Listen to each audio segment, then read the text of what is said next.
नमस्कार मित्रांनो, मी तुमचा शेतकरी मित्र संतोष गावडे.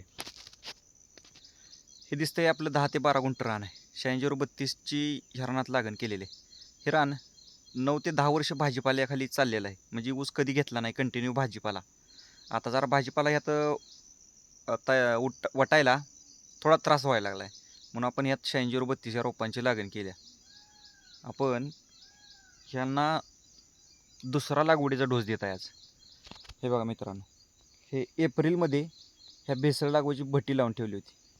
ती भट्टी आज आपण ऊसाला देत आहे.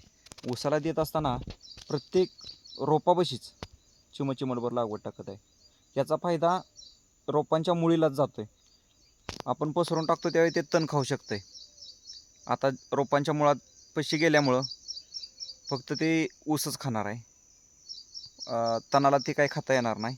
याचा फायदा आपल्याला चांगला होणार आहे. हे बघा मित्रांनो, ह्या 8632 या रोपांची लागण करून आपण यात पापडी हा भाजीचा आयटम केलेला आहे. हा छोटाच येतोय, झुडपा आहे, पण हा 2.5-3 महिने चालतोय. म्हणजे जोपर्यंत आपला ऊस कोळवा येत नाही तोपर्यंत ही भाजीचा आयटम चालतोय. म्हणजे ऊसाला जो खर्च काय होणार आहे तो आपल्याला हे पीक देऊन 4 रुपये आपल्याला चांगले शिल्लक राहतील. म्हणजे पुढे येणारं ऊसाचं प्रॉफिट हे पूर्णपणे शिल्लक राहणार आहे. तुम्ही पण ऊसात जर असं काही भाजीसाठी आयटम केला असा तर ऊसाचं प्रॉफिट तसंच शिल्लक राहील. कष्टाला पर्याय नाही. धन्यवाद मित्रांनो.